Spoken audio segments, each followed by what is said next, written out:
大家好 ，This is Anonymous， 欢迎收看赌场匿名者。今天我要给大家分享一个发生在拉斯维加斯的真实故事。女主角是一位貌美娇小的大胆女性，完全不是你脑海中传统老千的形象。在黑手党横行的60、70年代，她以无与伦比的胆识和作弊天赋，成为了拉斯维加斯另一种击败赌场的璀璨流星。这位神秘女子就是艾达·萨默斯，她不仅巧妙运用各种手法，还能在赌桌上掌控人们的注意力，以及她独特的魅力与天赋，轻松赢得令人啧舌的财富。从最初偷换一张有利的扑克牌，逐渐升级到调包整个牌靴，她展现出的胆识让人叹为观止。更让人惊叹的是，她居然还组建了一个团队，一起进行角色扮演、分工有序的赌桌戏剧，组团作弊，大战赌场。艾达会巧妙地引导荷官的注意力，同时神不知鬼不觉地将赌桌上的整个牌靴迅速替换成预先准备好的牌靴。这个团队精心设计的一个又一个的计划，让他们在赌桌上轻松获胜，一时之间艾达的声名远扬。你想知道她是怎样在赌桌上演绎这出惊天的作弊传奇吗？现在就跟随我们一起揭开这位拉斯维加斯女千王的传奇经历吧。A desperate woman I was broke. I took care of myself. turns to cheating, Nervous? Never. taking thousands from blackjack tables. They're coming. The card. Get it now. She had a criminal mind. With a flick of the wrist and a flash of skin, I was trying to make a living. she leads a team of cheats We have to control the table. We have to own it. into the violent world of mafia casinos, They ran your head through the door. They took you downstairs. risking everything for a Vegas fortune. Stop right there! Nobody move! This is the true story of the greatest lady cheat Vegas has ever seen.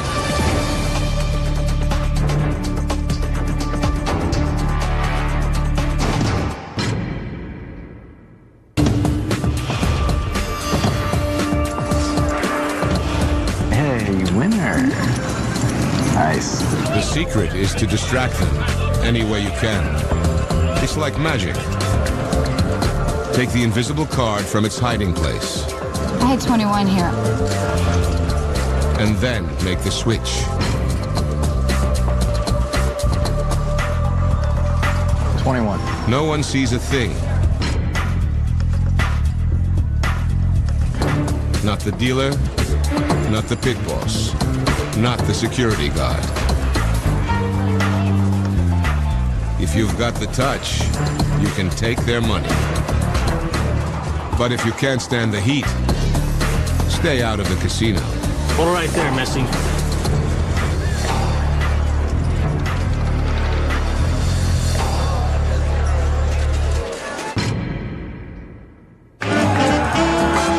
Newport, Kentucky in the 1950s.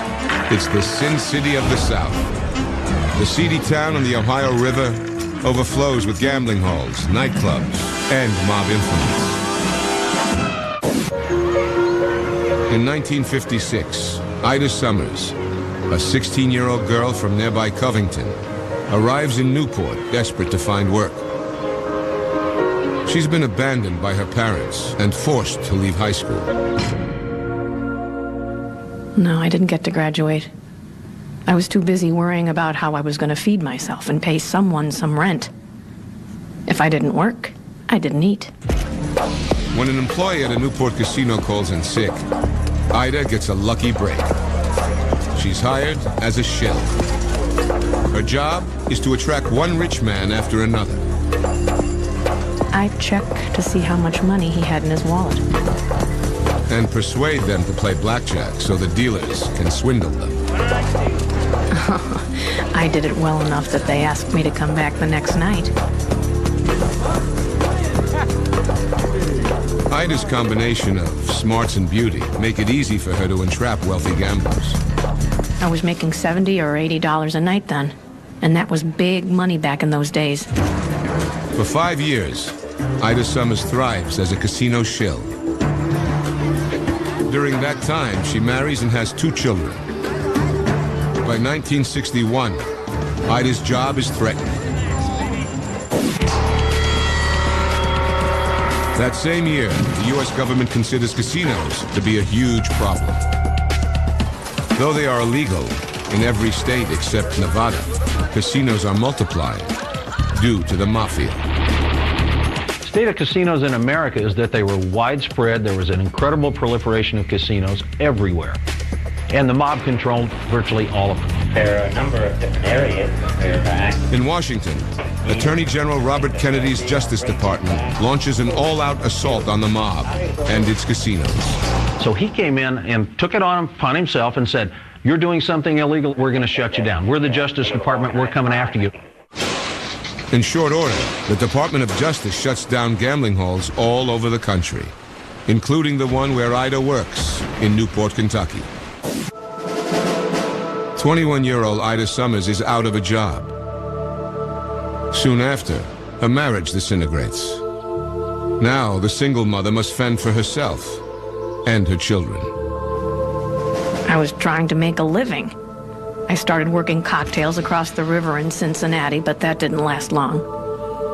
Ida is soon heavily in debt and desperate for money. She wonders if she should move. You had to go somewhere where you could make a living. With her years of casino experience, Ida figures there's one place she's guaranteed to find work: Las Vegas. In the 1960s, Nevada is the only state to resist the U.S. government's assault on gambling. It's the only place in America where casinos are legal. Gambling is based on states' rights in the United States, and in 1931, Nevada was the first state to say, we're going to have legalized gaming. Outlawed everywhere else, gambling explodes in Nevada and puts Las Vegas on the map. It also turns Vegas into a mob-run town. Forced to close their casinos around the country, mobsters flock here to open new ones. Vegas didn't attract, in those days, people with Harvard MBAs. In the 50s, the Las Vegas casinos weren't only built by criminals, they were built for criminals. Ida Summers arrives in Vegas. Though she's desperate to find work, she's also determined to go straight. She'd like to be a blackjack dealer, but in the early 60s, that's not an option. I knew I would not be working in gaming because they didn't have women dealing then. She nearly secures a job as a casino supervisor, patrolling the blackjack tables. But there's a catch. I was told that I'd be expected to date the high rollers. And I mean, I'm sorry. If I wanted to be a whore, I wouldn't have walked around on my feet 8 hours a night. At last, she finds a job waitressing at the Mint, a casino in downtown Vegas. The hours are long and the pay is low. I was just getting further and further into debt. A year into a new life in Vegas, Ida encounters a handsome customer at the Mint. Keep it. Thank you. So what's a pretty gal like you doing working in a place like this? Hearing a lot of lines like that. He was a tall man.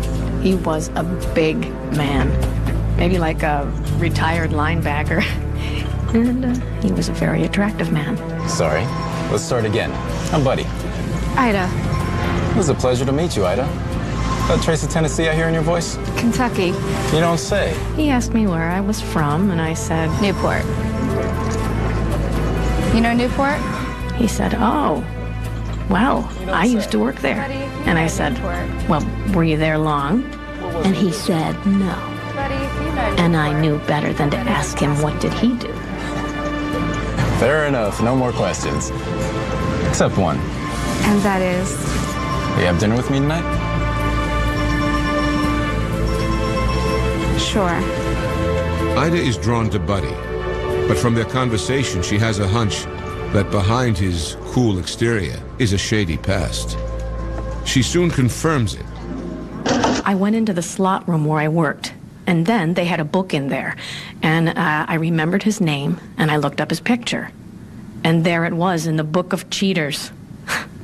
And I thought, well, I knew that. Ida is torn. If I go out with him, it means getting into that life again.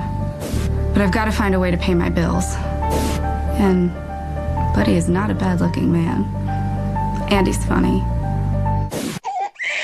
She's also desperate. If you need to make money and take care of yourself and to eat, that's what you're going to do. My children were never going to go hungry.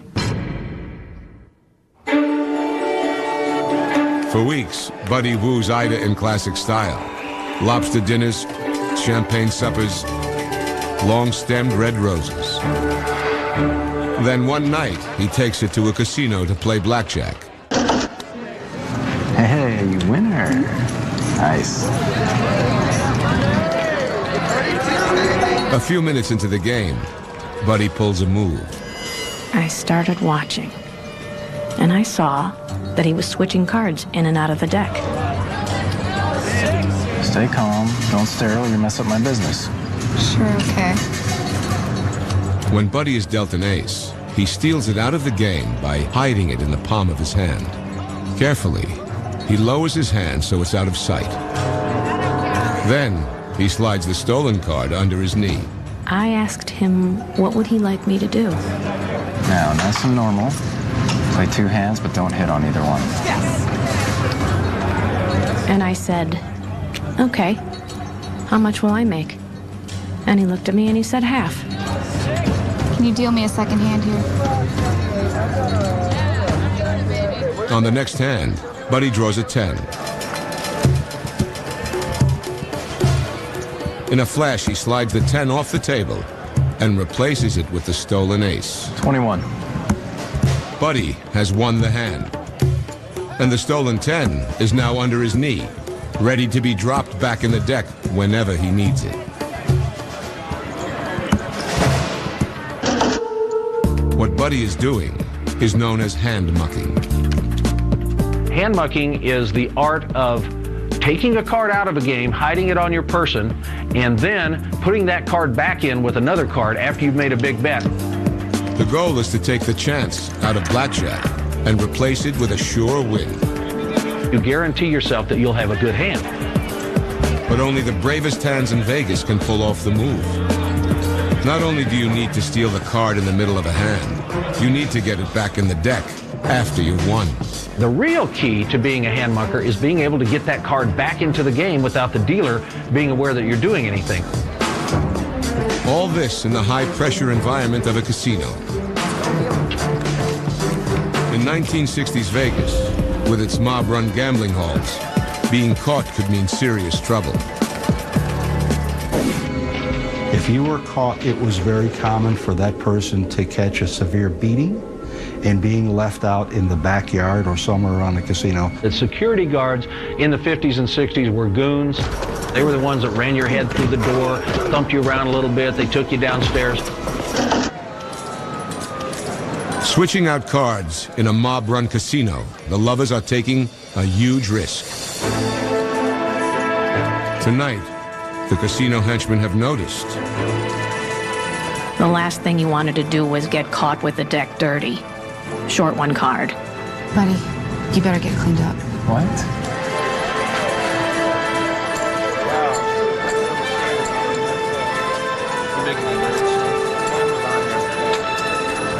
They're coming. The card. Get it now. Relax, will you? Ida's quick reaction may still not be good enough to save her and Buddy from casino justice. This game is shut down.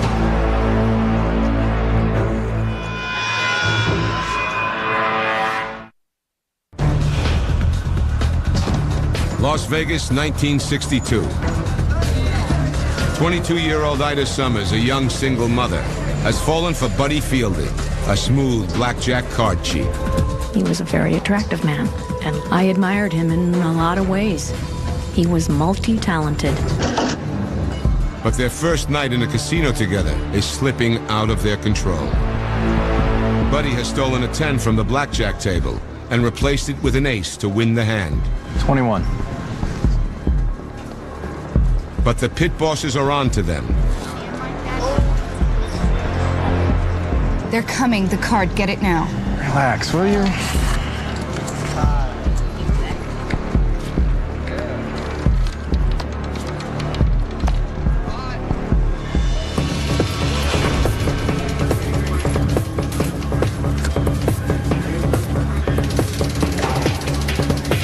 This game is shut down.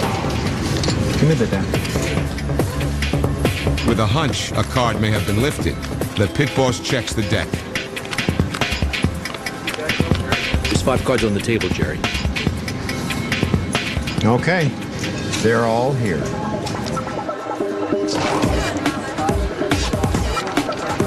I had 21 here. Ask him. Pair. Keep it. It's for you. It's a close call, but the duo has outwitted the casino to the tune of $1,000. For Ida Summers, it's the beginning of a true partnership with Buddy. We went to dinner, split the money, we saw a show, and then the next time he called me, there was, would you like to go make some money? Impressed by Ida's fast thinking, Buddy proposes to Ida that she be his lookout in the casino. Ida weighs her options. As a waitress, she makes $50 a week, plus tips. With Buddy, she could make 10 times that in one night. Well, the babysitter's paid, and the rent, and the dentist. And there's even some left over for me. Everyone deserves to live a little, don't they? I guess I'll start living. It's an offer Ida can't refuse. I looked at it as a business, and that's the way he looked at it. While Buddy manipulates the cards at the blackjack table, Ida acts as his eyes and ears. She discreetly scans pit bosses and security men for the first sign of trouble. In the early 1960s, casinos aren't the high-tech marvels they are today. But casinos are still fortresses of security. Instead of cameras on the ceiling, catwalks arc across the casino floor. Casino managers and security people would go up onto the catwalk and physically stand and watch play and make decisions. From their perch, security guards can monitor the blackjack tables for cheats. We would look for people that would be consciously or subconsciously looking for the supervisors instead of playing their cards. Ida Summers quickly proves her mettle in this precarious environment. Her ability to covertly keep tabs on casino security allows Buddy to focus on the game. I've always been alert. I've always been able to look at someone's face and tell what they're thinking. To be able to feel the vibrations in the ground when the footprints and the footsteps are coming towards you is probably a huge asset to the cheat. Buddy is thrilled to have Ida watching his back. Ida learns from him as the couple hit casino after casino. We worked 1 week in Vegas, 1 week in Reno, maybe the weekend in Lake Tahoe, or switched back and forth. He ran it like a business. Ricocheting between casinos, the duo dodges the radar of mob security. If you had heat, you didn't go back there and expose yourself to them again. You got to give them a chance to forget. But Ida wants to do more than be Buddy's lookout. She wants to handle the cards herself.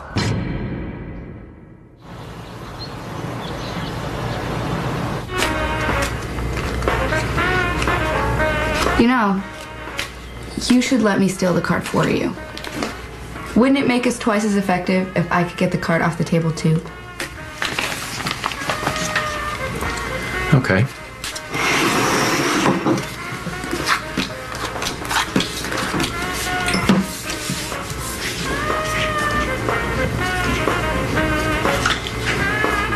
That's good. You got the card.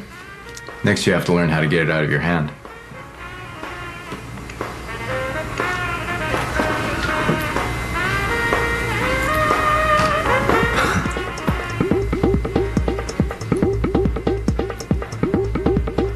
Where'd you learn how to do that? By watching you, hun. Now teach me. I want to learn. He was shocked when I told him I knew how to steal the card. Buddy decides it's time to teach Ida everything he knows. First, he shows her how to secretly transfer a card from one player to another. This is called the brush. Now let's say I've got a card, we need to get it into your hand. This is what we'll do. First step, you palm the card. Okay, now look at your cards. And when you put them down, casually drop them over here, almost in front of me. Right here? Right. Now take your cards. Buddy has slid her the extra card. Congratulations, you have 21. Okay. My turn. This, of course, is in the era when you were allowed to put two hands on the cards. You couldn't do it today, and I wouldn't recommend anybody even try. Ida practices the moves for hours every day. She's determined to be as good as Buddy. The good ones practice a lot. You know, anything you can learn in an hour or two isn't going to work. So they may practice 20 hours, 30 hours, 50 hours, 100 hours. Buddy is ready to make Ida his equal partner. Ida is ready to go to work under the noses of some of the toughest goons in Vegas. She would sit there under the gun of 2 or 3 bosses stand there with their arms crossed, giving her the glare, never bat an eyelash. You're basically out there on a stage with no props and no place to hide. Whatever it takes, Ida always gets the stolen card back in the game. I don't care if it went in bent in half. I didn't care if I threw it up in the tray. I didn't care if I shoved it back up in the dealer's hand. It went in. She'd just make her move and go. It's got to be awfully exciting, I think, to go into a casino knowing that everybody working there is gunning for you, and you're gunning for their bankroll, too. It was so damned exciting to go in under the nose of those mob-controlled joints and take them off. With both of them switching cards, Ida and Buddy double their take. They're now pulling down more than $5 grand a week. Ida can afford a new car, chic clothes, and a full-time babysitter for her kids.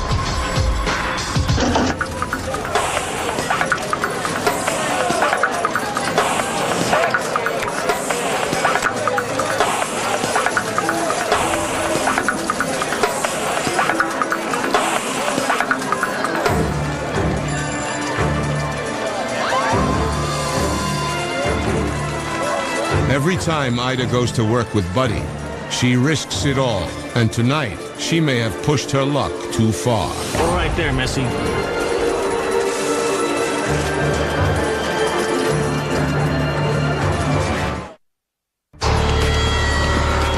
It's 1965.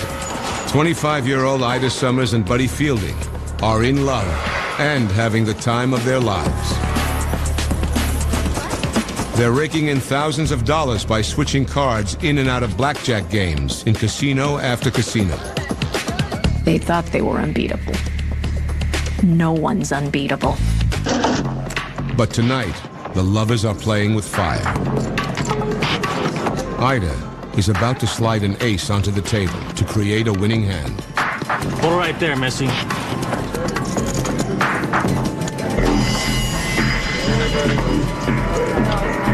You want to take your hand off my lady there, friend?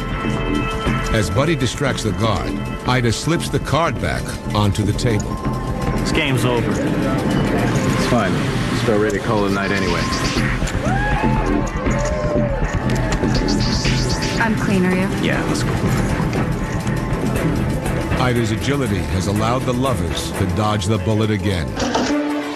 Buddy is thrilled with her progress. They make a great team, both in and out of the casinos. And later that year, Buddy proposes to Ida. Should I say yes? Make it legal? What the hell? Love's a gamble, and the odds are the odds. Ida says yes.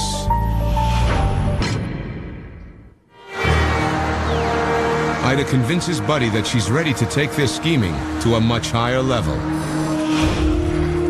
Rather than switch out single cards to create winning hands, Ida wonders if they can switch out whole decks.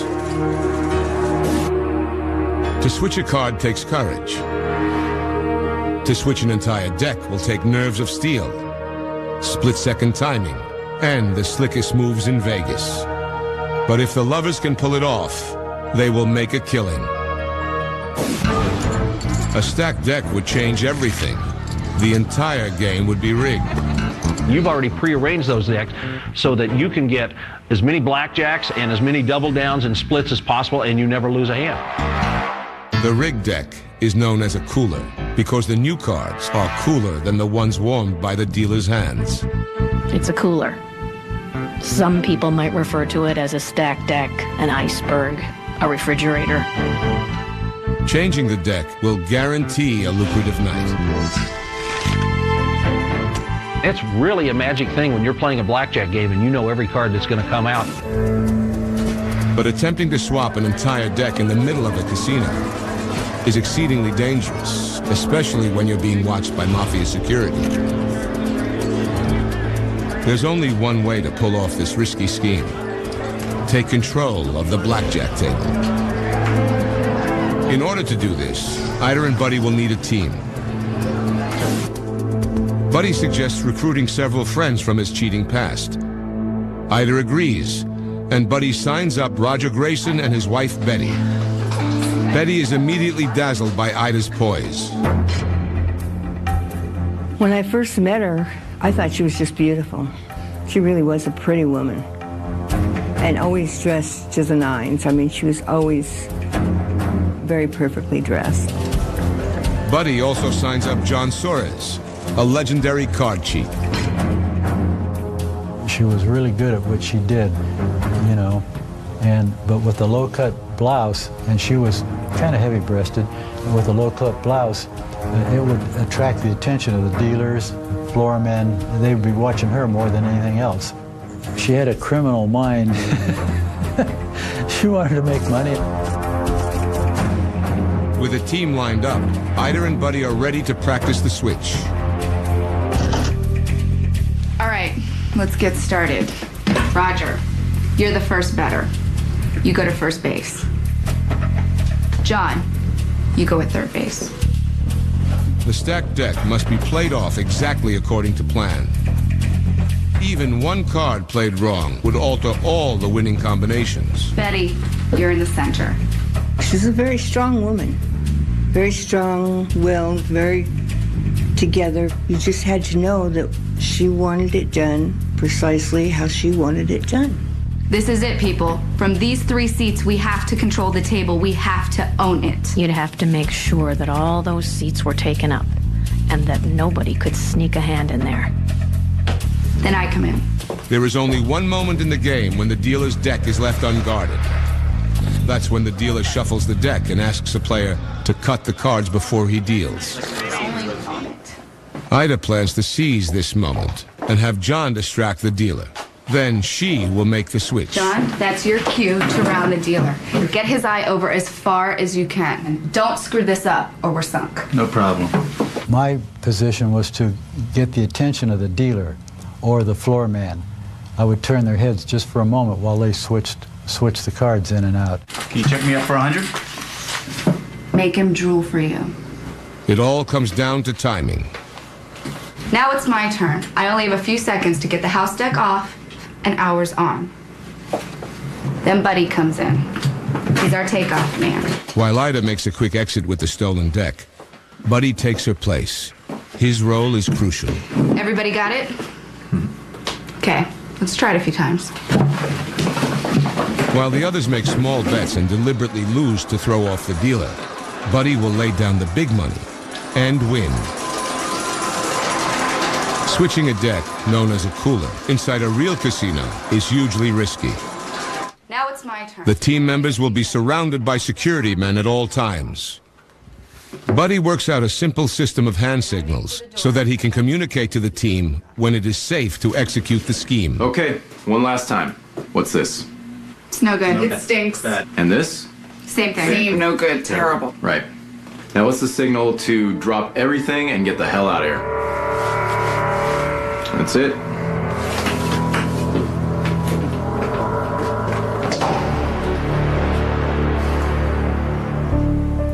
nervous? Never. That's what scares me.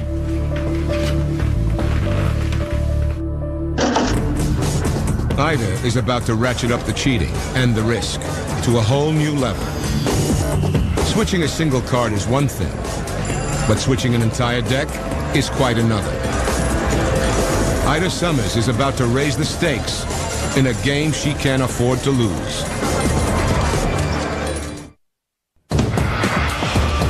(1967). Ida Summers is planning her biggest scam yet.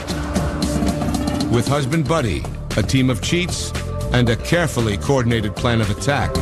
We have to control the table. We have to own it. Ida plans to steal the blackjack deck right out from under the dealer and exchange it with her own rigged deck. It's a daring ploy in an era when Vegas casinos are run by ruthless mobsters. If you got caught, you were probably gonna get the bark beat off of you. After months of preparation, the team is ready to pull off its risky new move inside a casino.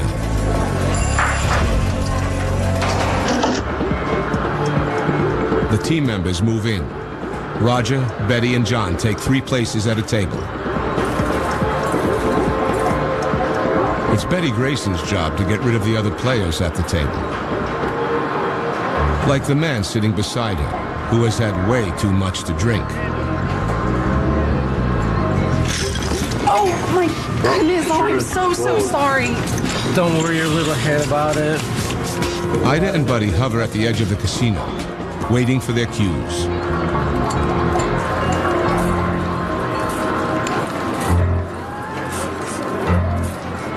That smells nice. I'll get that.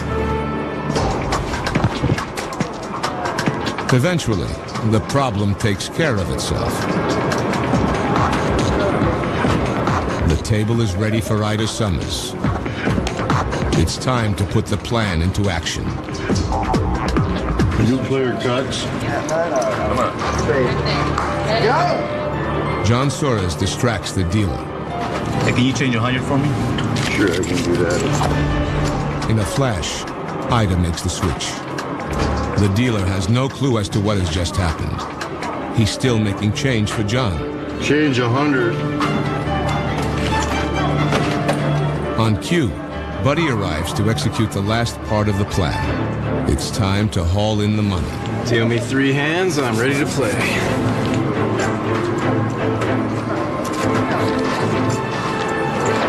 Ida leaves the table. She wants the stolen deck safely out of the casino.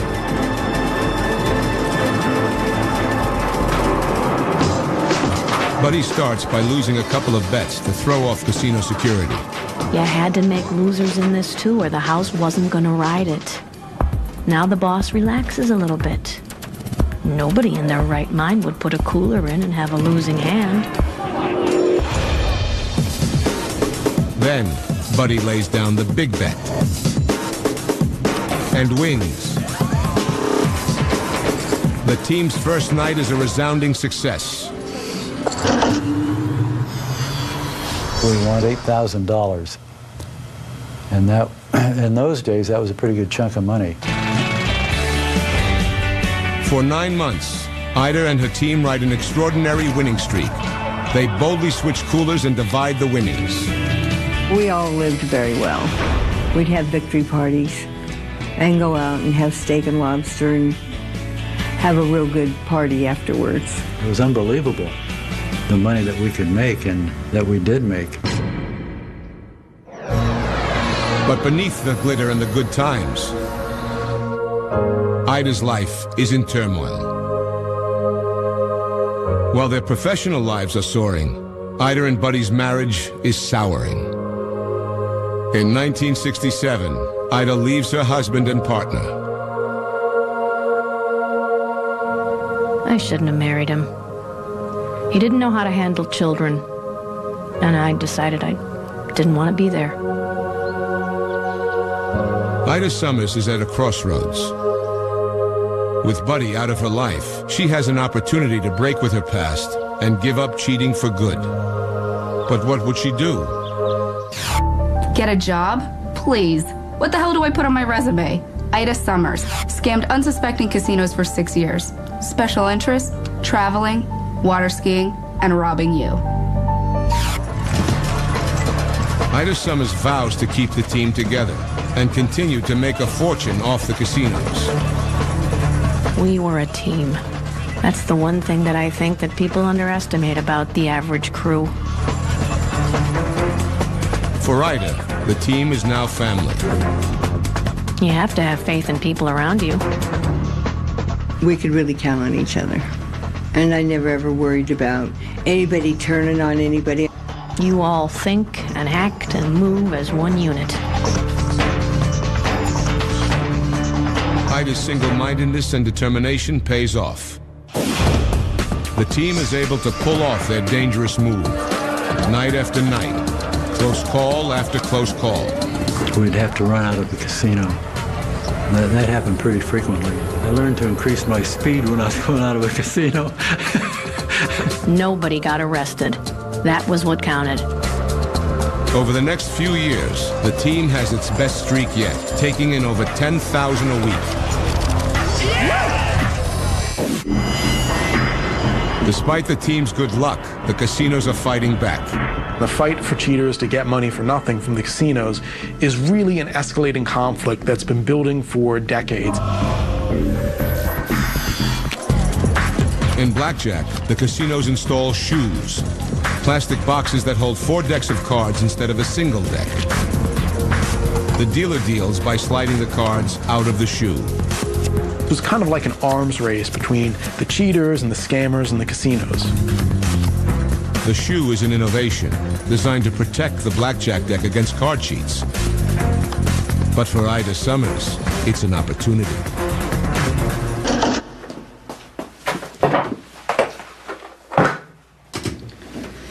This is what's taking over Las Vegas.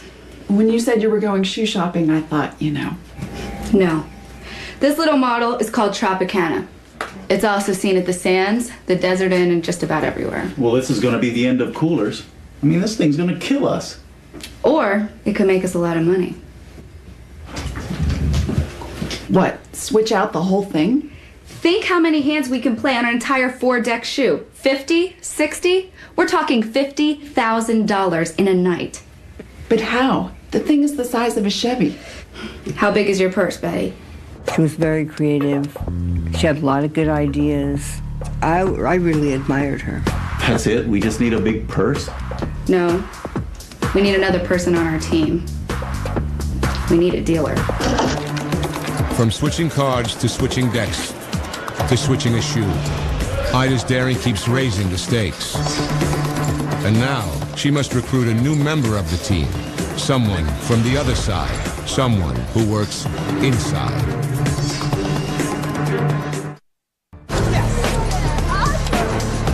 For 10 years, Ida Summers has run the slickest scams past the toughest casino security.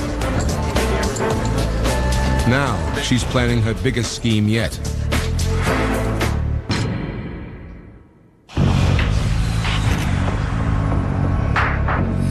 To stave off cheating, casinos have introduced the shoe into blackjack, a plastic box that protects the cards. With her team, Ida plans to steal the entire shoe. To pull off this daring feat, Ida needs to enlist someone on the inside, someone who works for the casino. What I need is a dealer. Now, how do I know who's got the stuff? The smarts, the heart, the talent for a move like this. Somebody who wants the easy money? Ha! Everyone wants easy money. I need somebody who's fed up with the casinos and who doesn't mind a little danger. Ida recruits a disgruntled dealer to join the team. After several nights of practice, the team is ready to move against the casino.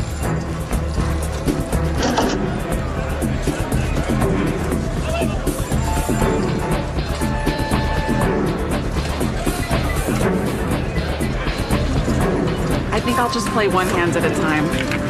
Moves a little more slowly. Ida takes her place at the table, the shoe hidden in her purse. It's been a long night. Maybe just one more round.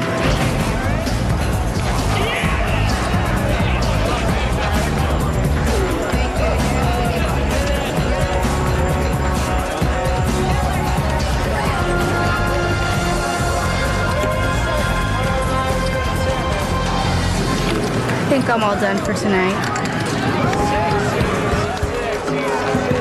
When the coast looks clear, Ida quickly retrieves the shoe from her bag. In a flash, Ida and the dealer trade the shoes.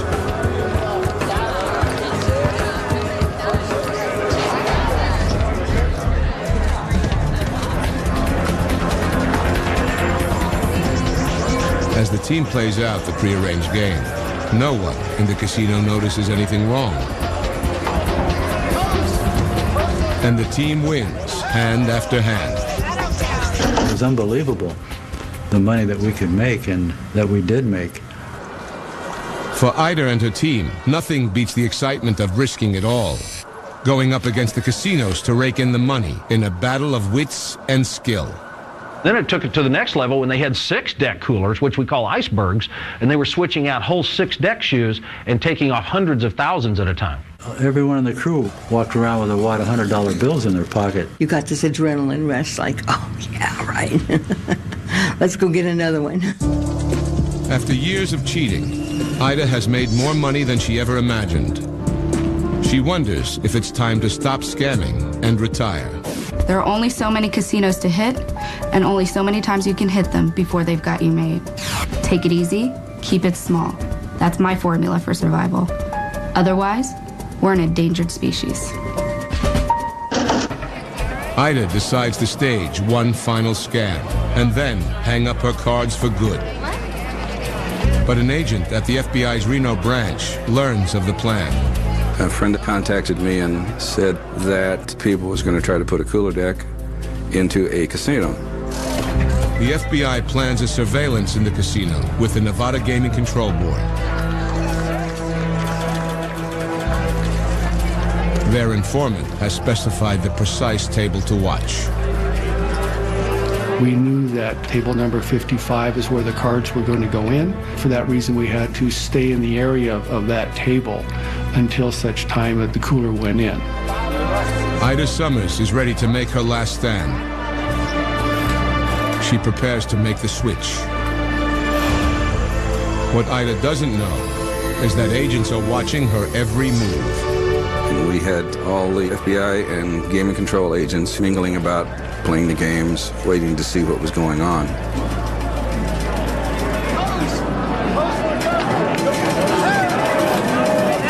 Stop right there, FBI! Nobody move! Get down! Get down! Nobody goes anywhere!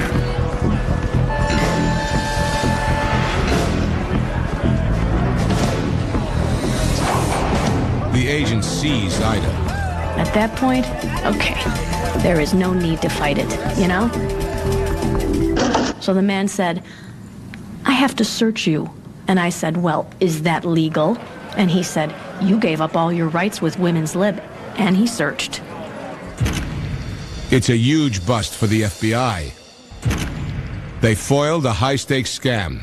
The workup on the value of that shoe was estimated to be between $75,000 and $77,000. Ida Summers faces charges of swindling and illegal use of gaming cards.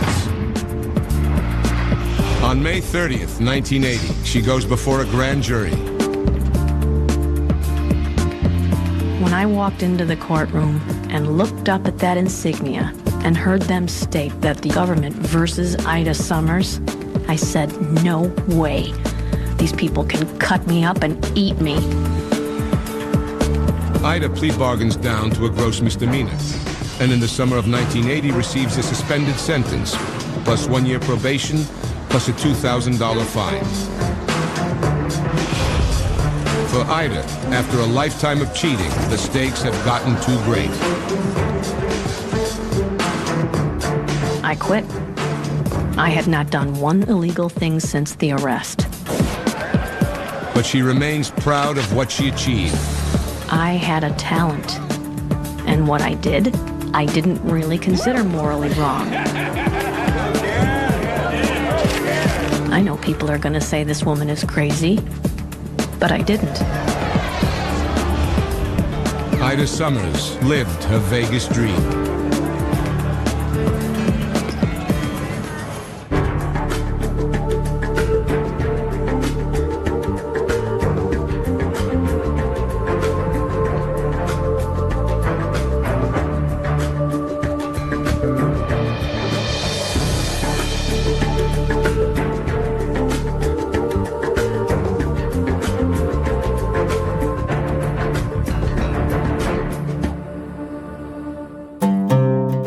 这就是艾达·萨默斯的惊险刺激之旅，创造了一段赌坛传奇。这位貌美而大胆的女性，在黑手党横行的年代里，毫不畏惧地挑战了赌场的规则，成为了拉斯维加斯的一颗璀璨明星。尽管最终被揭穿，据说艾达后来悄然隐姓埋名，远赴加拿大。我们并不鼓励你去尝试赌场作弊，但她的胆识与创新精神却值得我们学习。这位女神级老千的故事告诉我们，无论赌场多么强大，总还有可以被攻击的漏洞。因此，让我们团结一心，努力学习与练习，以聪明合法的方式去抗击赌场的霸权。感谢您的收看，一键3连走一波，点赞、订阅、打开小铃铛，你将迎来更多令人叹为观止、发人深省的赌场故事。